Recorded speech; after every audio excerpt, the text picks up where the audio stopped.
do we have a show for you today? I'm here with my sidekick, Danielle. What's going on, girl?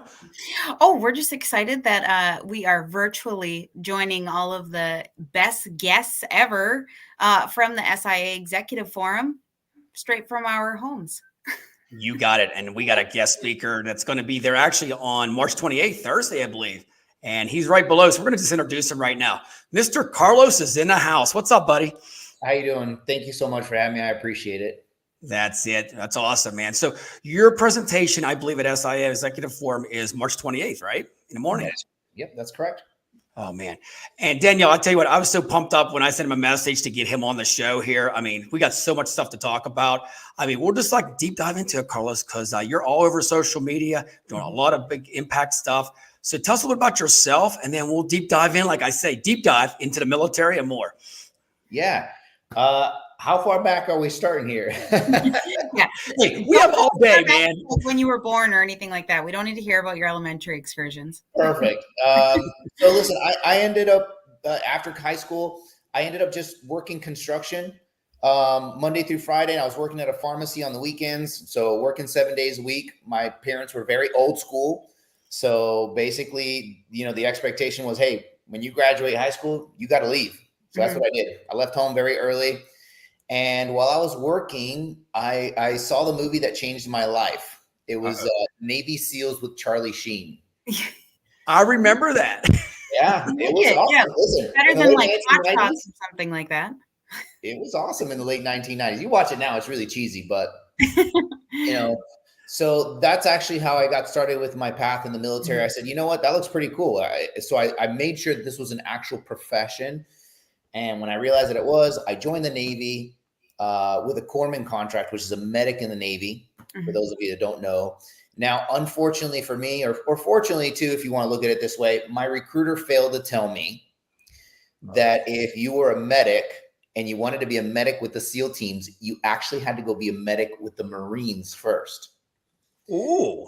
Yeah, you see, Marines don't have their own medics, so they borrow them from the Navy. So for the first 3 years of my career, I actually was a medic with the Marines.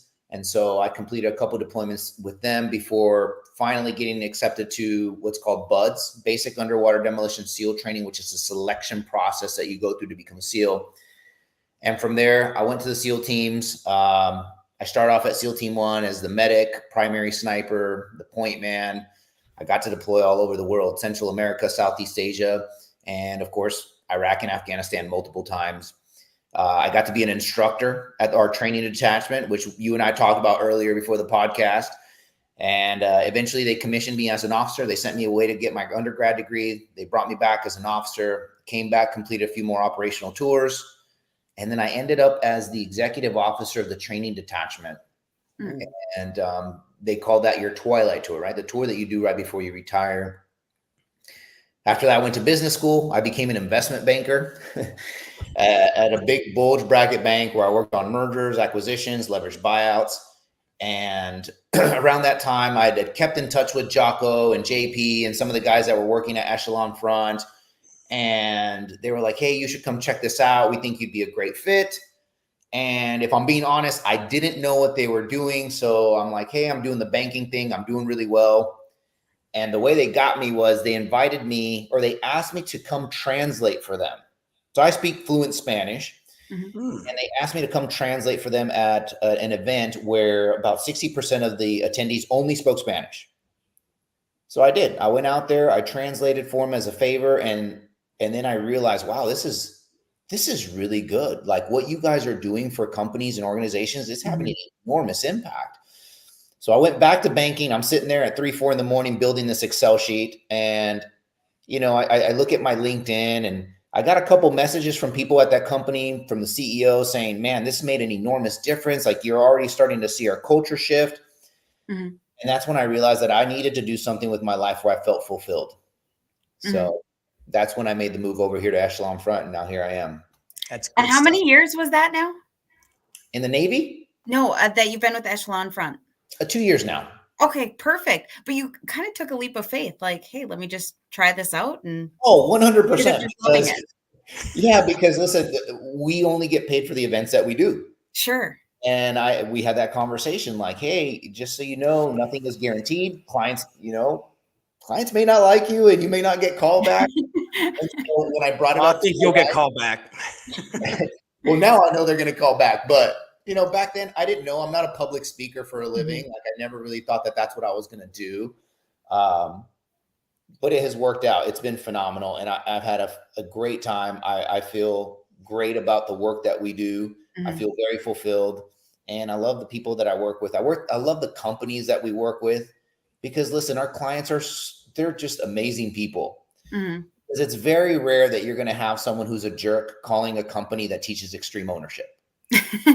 Most people that call us up, they're already doing pretty well. Yeah. They just want to get better because that's what people who do well in life do, right? They're constantly looking for ways to get better. So it's been an awesome ride so far for me. All right, brother, we got to go back real quick here. All right. Navy SEAL. I got to ask you. So, growing up as a kid, boy, girl, whatever like that, you say that Navy SEAL when you're out there playing, at fourth grade outside. So what made you go into that? And just give me the gist of it, man. How hard it was for basic training. Give us a little bit of the backbone of being a Navy SEAL, because I think that's badass, seriously. Listen, if I'm being honest with you, I never had any plans to join the military at all. As a matter of fact, I didn't know what Navy SEALs were. And I had a teacher in high school who he used to be in the Navy, and he told a story about a group of guys one time that got in a fight on the beach with some biker gang and they beat them all up. And I was like, oh man, that sounds kind of awesome. These guys seem cool, but I didn't put it together that that's who they were. And then, like I said, when I saw that movie, I started thinking to myself, wait a minute, these are the guys that my teacher used to talk about, that he admired so much because he spoke very highly of them. He's like, man, these guys are pretty awesome. They're super professional. And I'm like, wait a minute, those are the guys. So that's actually when I started to look at it. In terms of the difficulty level, yeah, it's hard. It's a 75 to 90% attrition rate. I think we started off with about 220 people in my class, and we graduated 27. Wow. So what is that, like 12% or so pass rate? And it was very eye-opening because you just have so many different people from so many different backgrounds that show up. You have some immensely talented people that show up, truly.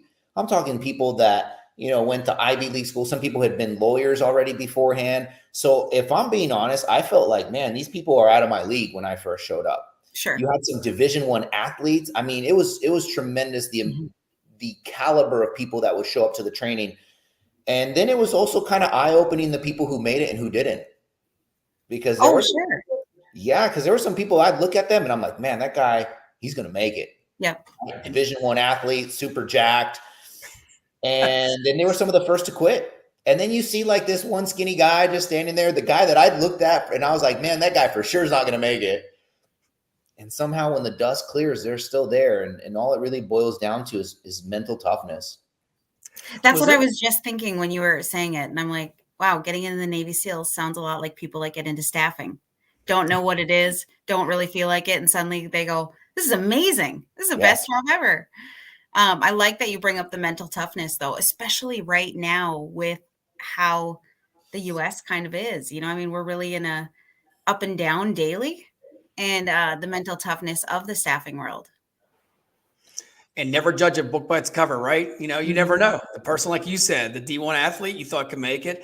Was there a time real quick before we jump, that, like 2 weeks, 3 weeks in, people would start dropping off? Is there like a certain time limit where you're like, okay, phase 1 is over?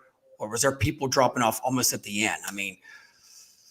So the majority of the people are going to quit in the beginning, right? The first 3 weeks are the toughest because all you're doing is basically just getting beat down, from the moment you rise to the moment you go to sleep. And then Hell Week will probably weed out an enormous portion of the people. So Hell Week, if you don't know what that is, it's changed, right? Where they put it, because they've experimented with it a lot to see where they get the best bang for buck. But when I went through, I think it was the 4th week in, and it's 5.5 days long. You get 2 hours of sleep for the entire week. And you start on Sunday afternoon and you'll end on Friday afternoon. And you'll get your first 2 hours of sleep on Wednesday. And you're doing constant physical activity really. And the only breaks that you get are to eat. So, and that have you was been how we able started. have you been able to present to the Navy SEALs with your echelon first or front yet? No, Like to give back, or like have they reached out to you like recruit for us? I mean, like you've got this whole story behind Heck you. yeah. no, I don't believe so. And listen, the stories and the lessons that we teach, they're the lessons that they're teaching there now, to be Yep. quite honest with you. So, yeah, it was an awesome experience for me because I really wanted to see like, hey, do I have what it takes? Well, Absolutely. was there times that you like, I mean, the mindset, was there times you're like, man, I don't know if I can make this, or how did you overcome some of them obstacles when you see people like your friends, you start growing with these people and you see them dropping off and you're sticking around. You're like, what's the next level? When am I going to make the end? I didn't have that. I know there are some guys that say, hey, I thought about quitting every now and then. I didn't think that way. I figured this was what I wanted to do. And here's the beautiful thing about Hell Week. The only way you fail is if you quit. Oh, sure. So I knew like, hey, if I don't quit and I just keep going, I'm going to make it. And listen, in the first 3 weeks, you're going to know whether physically you have it or not. And I understood within the first week, I'm like, okay, physically, I have what it takes to make it. So that's not a problem. The problem is going to be your mental toughness. And I think the way I looked at it too was I didn't look at it as, oh my God, I have to go 5.5 days without sleeping, or I have to go through this 7-month-long process. I just kind of broke it down into little bits and pieces. Like during Hell Week, I would say, you know what? I just want to make it to lunchtime. And then once lunchtime came around, oh, I want to make it to dinner. And dinner, I want to make it to our because you had to get fed 4 times a day because you're burning 12 to 15,000 calories a day. So they got to feed you 4 times a day. So, and then my next one would be like, if I could just see the sun come up, I'll be all right. And so I kind of just took it one bit at a time. I will say like one epiphany that I had during Hell Week was this, that when I was the motivator in the team, when I was constantly looking out for my team, I didn't have time to feel sorry for myself. Ah, yes. And when That I is a key stopped takeaway. caring about my team is when I started to realize, ooh, I'm kind of cold. You know what? I'm hungry. I'm tired. I'm exhausted. I'm chafed from head to toe. And it's funny because you have a lot of time to reflect during this period of time. And I realized if I just start looking out for my team and caring for other people, I don't have time to feel sorry for myself. So even though I may not have done it for the purest of intentions, I realized that was a coping mechanism for me during that time. If I just don't worry about myself and worry about my team, time will go by faster. That's so important. I mean, and you can mirror that anywhere in the world of work. I mean, it is always going to be a team effort. It's not just about self. Not at all. So, okay. So Carlos, so when you graduated, what was the feeling, man? Just give that to me. I mean, when, you 26 or 25 guys are up there and women that conquered this, what was the feeling like that you made it? Man, it's amazing. But at the same time, they make it very well known to you that that's the beginning. All right. And you get to your team and you realize that nobody cares. Nobody cares. Everybody there has made it through the training. These other guys that you're working with, they've got multiple combat deployments under their belt.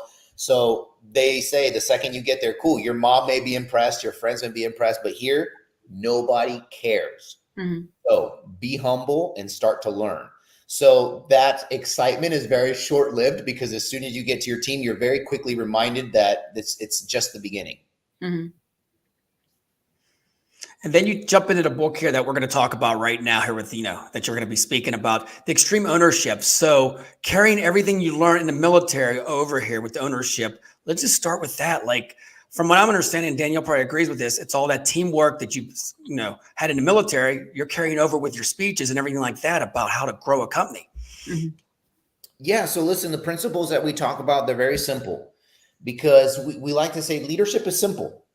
It really is. It's not complicated, but it's not easy. And the reason why it's not easy is because for the most part, the principles that we teach, like I said, there's only 4 of them that I'll talk about here shortly.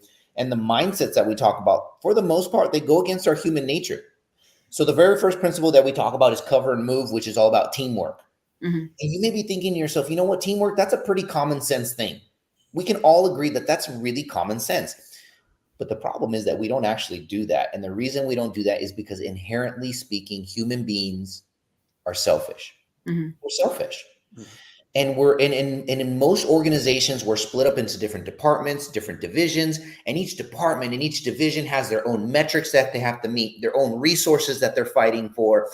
And when you start having that, you tend to do this, and you kind of silo yourself off, and you start only thinking about what your team needs, what the resources that your team needs and the metrics that your team needs to meet. And you kind of forget where you fit into the bigger picture. And when you forget where you fit into the bigger picture, you stop actually working with these other departments and divisions when ultimately you all have the same goal. Mm-hmm. And trust me, I've worked with so many companies, and you would think it's common sense. You would think it's very simple, but I see probably the most common problem would be there in terms of teamwork. And people being so worried about knowledge sharing and them wanting to be the silo of saying, I need to keep my job, so I'm not going to share any of this information because the company can't lose me. Where, I mean, you see a lot of that. But exactly what you just brought up, where I said before, like that extreme ownership, where you do need that across the board, and where teamwork is literally, you just said it. I mean, we're selfish people. We're not instantly born with that. Like, how do we help each other grow? And it's a skill that every team should be working on. I mean, they should probably put that in the performance plan. Like, what other departments have you worked with this year? Like, who else have you done any stretch assignments with? I mean, just to really put yourself out there, not stretch yourself so thin, but just to really grow that team atmosphere. Yeah, and I see that a lot too, right? And for the reasons that you talked about, people want to hoard the information because they want to feel valuable they want to be that subject matter expert because it feeds their ego. It makes them feel like they're irreplaceable. But one of the things I tell clients is like, listen, if you're irreplaceable, you're also unpromotable. Oh, I like that. Yeah. So you're going to stay in that position. And by the way, I've seen that time and time again. And then here's the other thing. Let's say, for example, you do go through some hard times and people start becoming leaner, right? These organizations start becoming leaner. Who are you going to keep? Are you going to keep the person who only knows how to do their job, or are you going to keep the person that understands how to grow people around them? Yes. Because at some point, times are going to be good again, and you're going to need that person that understands how to develop other people as well, and not just themselves. It's that type A personality. And Danielle will tell you, in staffing, everybody's type A. Everybody knows everything, every solution. So that's where we have to break them down and build them back up. Yeah, you'd be shocked, but there are some people like that in the SEAL teams as well. Oh, I can imagine. I mean, corporate America is very aligned with kind of military thinking. I mean, like, we have our whole C-suite. We're all chiefs. Like, that's kind of the mainframe of the corporate American mindset. Yeah. And I like how you said, Carlos, extreme ownership, like what you're talking about here, like accountability. If I'm wrong, I'm the first one to tell you I'm wrong. You know, I'm not right for everything. And I think that's a hard thing. And you probably, maybe I could explain a little bit about that. How do you get people to hold their ownership and say, dude, I'm wrong. I need to go a different direction. You know, that's probably one of the toughest things that we teach is to be able to put your ego in check. That's a difficult thing because as human beings, man, that ego is strong. And that ego has been with us ever since we were children as a quite frankly, a protection mechanism because we don't want to look bad, right? When you're a kid, what do? Oh, you immediately blame it on somebody else because you're just trying to protect yourself. Yeah. And it's natural. But as adults, man, that just actually doesn't work in our favor. So what we talk about in extreme ownership is, listen, whenever a problem comes up, you could do one of two things. You could blame someone else for it, right? But is that problem going to get solved? Quite frankly, probably not. Actually, there's an enormous probability that problem is not going to get solved. But if a problem comes up and you look at it from a detached perspective, emotionally detached from it and say, you know what could I have done better? What could I have done better? And so if problems come up within the team and you say, hey, you know what, team, I could have really done this better. What you're doing is you're setting the example, you're setting the tone, you're not putting anybody on the defensive. And what I say usually happens over time. It happens over time. It's not going to happen overnight. is when you as the team leader are taking ownership over your team, right? The team failed, it's your team. It's your fault. What they'll start doing eventually is they'll start taking ownership too. Because they realize, oh, the team leader's taking ownership. I guess that's what we do here. That's okay. And here's the thing. It's really, really awesome when it starts to grow, because I like to say that taking ownership is contagious. Because if I'm taking, let's say a problem comes up between the three of us, a problem in our organization, and I say, you know what, team, I could have done X, Y, and Z better. Danielle, what are you more inclined to do? Probably blame it on Richard. Let's just blame it on Richard. You know, and I'll be like, my bag. I'm that kind of person. Like, what the hell? No, but you bring up a great point. Yes, Carlos. And that's what we're seeing more and more of, is the data that shows that people want people leaders that show vulnerability. That's how you gain that credibility and that trust, is by saying, hey, this didn't work well. How are we going to fix it? Or, taking any project, anything that you're working on, once it's executed, and coming back and saying what worked well and what didn't, so we can fix it for next time. Yeah. One of the things that we say is, if you want people around you to take ownership, you have to do it first. Because that is by far the most powerful way to influence the people around you. And that's what leadership is. Because what I like to say is this: when you take ownership of your life and you take ownership of all your problems, man, the chances are extremely high that your life is going to start to improve.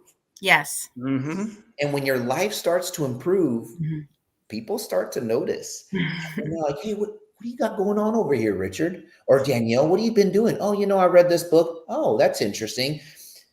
And that's how you start to influence people, not by shoving it down their throat. And another thing that I tell people is, listen, if you have a shortfall, or you made a mistake, does the team know that you made that mistake? Of course they do. They know what your shortfalls are. If you think for 1 second that you're hiding it from your team and they don't know, exactly, you're fooling yourself. They know. And if you don't take ownership of it and you don't take responsibility over it, they're talking about it behind your back. I promise you that. And you just come off as someone who's completely unaware. As opposed to the person that says, you know what? Yeah, I have these shortfalls. I made this mistake, but here's what I can do to help solve it. I'm not just going to say, hey, that was my fault. I'm also looking for the solution. You garner a lot more respect by doing that than by constantly blaming your team for the shortfalls or your failures of your team. Carlos, do you go into like companies and you see, it's almost like a bar rescue. You walk in and it's just like the leader is just like total type A, pounding the team down, and you have to convert them, like do a one-on-one with the leader first? Yeah. So one of my favorite ways to kind of point that out to them, or to kind of lead them down the path, is I like to ask questions. Because if I just tell them flat out, hey, you're the problem. I bet that sits well. Yeah, exactly. You're gone. Whereas if I start asking questions like, oh, when you did that, how did that work out for you? Or how did that team respond? Did that actually get you closer or further away from your goal? And then they're kind of, they're getting to that conclusion on their own. So it's called the Socratic method. I'm just asking questions. To me, that's the most powerful way that I have found to kind of lead people down the right path. And by the way, when I ask these questions, I'm actually genuinely curious. It's not like a gotcha question. I'm genuinely curious. Like, well, how did you think that worked out? I'm genuinely curious. And do you really think that gets you close? Because when you're sincere and you're genuinely curious, that's when people start realizing like, oh, okay, there are some holes in my plan, or there are some holes in the way that I've done things. And I've seen it multiple times where team leaders, they get it. And listen, and sometimes they don't. And just getting them to self-reflect. I love that. And I mean, a curious leader is my favorite, where they literally just come in and ask questions and just want to know, what are you working on? How did you do this? Like, what made you think of putting that together? I mean, literally, that's again, our future is the curious leader. I agree with you. That's one of my favorite qualities when I look for someone on my team. I want some genuine curiosity, and I want some humility too. Because and here's one of the things I teach. If at any point you think that your way is always better, or you don't think you're wrong, you should probably take a moment to self-reflect. One of my favorite phrases that I like to tell myself is, maybe I'm wrong. and maybe there's something I'm missing. Mhm. Because if I have that attitude of maybe there's something I'm missing here, that's what actually prompts me to start asking those genuine questions. Mhm. Because if I feel maybe why are they making that decision? Well, they're not dumb. They don't want the company to fail. They don't want the company to go bankrupt. They don't purposely want to make people's lives miserable. So why? I want to Mhm. learn. Why are we doing this? And when you have that attitude, one of two things happens when you start asking those genuine questions. Is first thing that may happen is maybe it enlightens them, like, oh, you know what? I didn't see that hole in my plan. Mhm. Or they enlighten you and they tell you, well, the reason why we're doing this is X, Y, Z, or the reason I do this is, and then you say, oh, cool. And now I've learned something, and I didn't strain the relationship with that person. Mhm. Man, that is good stuff. Okay, so I got to ask you about the cover and move. I seen that it was in the book and stuff like that. Explain that little bit of military terminology into the business world. Yeah, so listen, cover and move is just a gunfighting tactic that we use in the SEAL teams, and we use that term because we were in the military. So cover and move is basically where, let's say, for example, Richard, you and I, we're just patrolling down the street, and you see a bad guy. Mhm. So you're going to start to shoot at that bad guy. And chances are This that escalated quickly. yeah, going down there. And here's the thing: the chances that the bad guy's probably going to hide behind something. Mhm. They don't want to get shot. So I'm going to join in on that gunfight as well. Now, as long as you and I are shooting, as long as one of us is shooting, we're making it very difficult for that bad guy to shoot back or for him to maneuver on us. So in order for you and I to move, whether it's forwards, backwards, left, or right, one of us has to continue to shoot. Right? So if I shoot, you get to move. And when I hear you start to shoot, that's my cue to move. So that's what we called cover and move in the military. Mhm. And what we say is cover and move, quite frankly, is just another phrase for teamwork. And teamwork is the different departments and different divisions within the same organization working together towards a common goal. Because here's the thing: if while you're moving, I decide to take a break, or I just decide, you know what, it's not my job to help Richard out, you're probably going to get shot. And if you get shot, that becomes my problem now too, because I have to go out there and get you. And even if I don't like you, and I'll talk about this during my keynote on Thursday, even if I don't like you, right, and I just decide to leave you out there, guess what I can't do, Richard? I can't move because I needed you. I needed your cover fire. And I think a lot of divisions and departments don't realize how much they need these other departments and divisions and organizations to work together. Mhm. So I see this a lot with multiple different companies in different industries. There's always two departments that are kind of at each other's throats, right? Mhm. Ops and sales, manufacturing and engineering. You'll see that in the staffing world with marketing and sales. They're getting way better at it now, where sales is understanding how much they need the marketing side of it. And same thing with, they need the salespeople to tell them what's happening out there. Like, you know, I can put together something that I think the client's going to love, but I don't truly know what's going on. I love that cover and move option. That's going to be. I love it too. It's just teamwork. You want to yeah, it's just teamwork. Mm-hmm. It is. Now, because one of the things recruiters say, sorry, go ahead.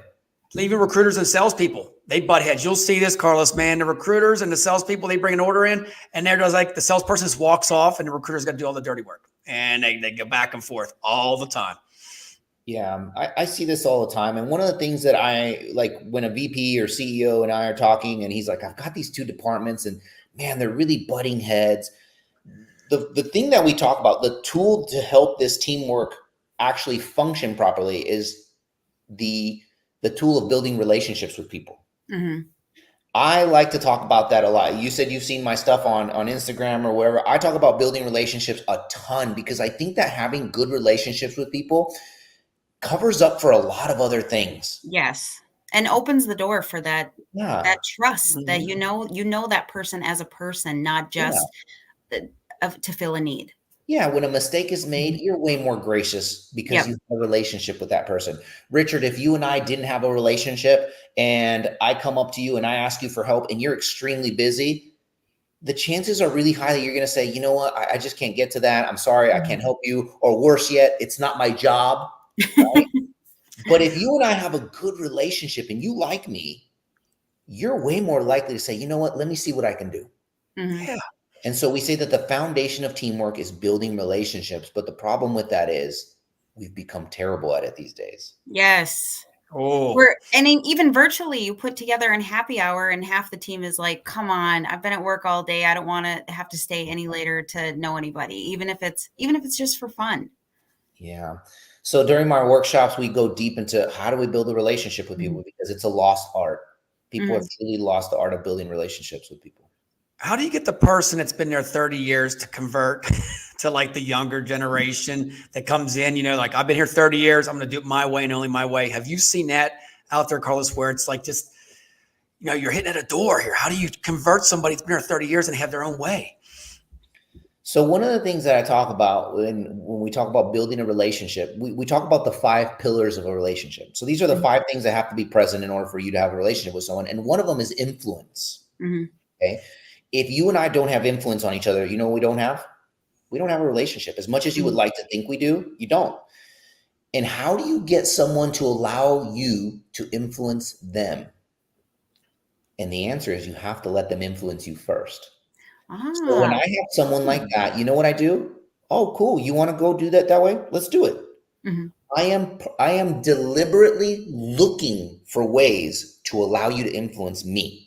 And I do that by asking you questions. I do that by going with your plan, because let's face it, the majority of the times the decisions that are made are not going to be make or break. There's just things that we just think it should be done this way. Let me give you an example. The dishwasher. Okay. Listen, I load that dishwasher exactly the way it's supposed to be loaded up. Now, my wife and son, how do you think they load it up? Exactly the way it's supposed to be. The opposite, right? They just kind of throw it in there. But listen, is the job getting done adequately? Yeah. It's getting done adequately. The dishes are getting done. And if I constantly try to use my leadership capital on that, at one point, they're going to stop listening to me. So I go with it. Cool. You want to do it that way? The dishes got done. Awesome. Right? I'm going to go with their plan. If their plan is a viable plan and it gets the job done to an adequate level, I'm going with their plan. And the more I allow them to influence me, the more open they are to allowing me to influence them. That's how you build a relationship with somebody. So true. Wow, that's good stuff there. Okay, Daniel, any final thoughts, man? We're going to wrap things up here, and then we'll head to Carlos. No, just this has been amazing to meet with you. I think that everybody that is at the executive forum right now is really going to walk away with great insight to give back to their entire organizations. I mean, you have the top leaders from, I will even say, like around the world at this conference. So it's really exciting that you're going to be giving back your pillars of information. And for us sitting at home, not able to be at the forum, I mean, we're getting that little piece of information that, I mean, we can go back and we can tell the teams, like, this is really exciting. Our CEO is there and he's going to be sitting at this call. And any CEOs there or anybody in the C-suite, make sure don't miss Carlos's talk on Thursday, March 28th. Love it. Carlos, any final thoughts before you go to Vegas tomorrow, man? I mean, this is great stuff. I wish I was there live, man, but I'm glad you came on the show. Listen, I'm super excited to be there. When they told me what this event was, I'm like, I'm there. As a matter of fact, I'm so excited that I'm going there during the week that my wife is due. Yeah. Oh, you are really gambling. Okay, so time out. Is it a boy or girl? It's a boy. Congratulations. Yeah, for the blue. I appreciate it. So I agreed to it because it is only a half-hour flight from San Diego. So I'm like, okay, it's a quick half-hour flight, half-hour back. But I'm really excited to speak at this. And I think people are really going to enjoy it. And I think that the message resonates a lot because I think we're in a time where people are truly seeking leadership. Because I think there's so many voids of leadership right now in society in every facet that people are looking for it. People are hungry for it. And I've noticed that people are really open to it now. And so that's what makes it not only exciting for me, but exciting for the people as well that get to hear the message. And by the way, like I said, it's not me. It's not my wisdom at all. These are things that we've picked up along the way because we've had some awesome mentors and there have been some lessons learned the hard way. So my job is simply just to be able to share these lessons. And I'm truly humbled and I'm truly excited to be able to do that. I love it. So where can everybody reach you at? I know you're on LinkedIn, Instagram, anywhere else, Carlos?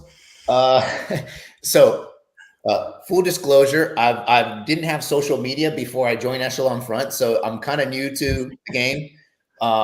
But yeah, Instagram and LinkedIn are really the only two places where I have a social media presence, I guess you would say that.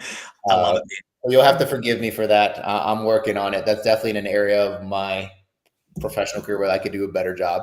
Sweet. Okay, I got one thing I want you to do on Thursday. Can you do this for us? What's Can you up? give a shout out to the Staffing Shark and Danielle while you're doing your speech? Absolutely. Brother, seriously, we're ready for that, right? Danielle, you know how I am.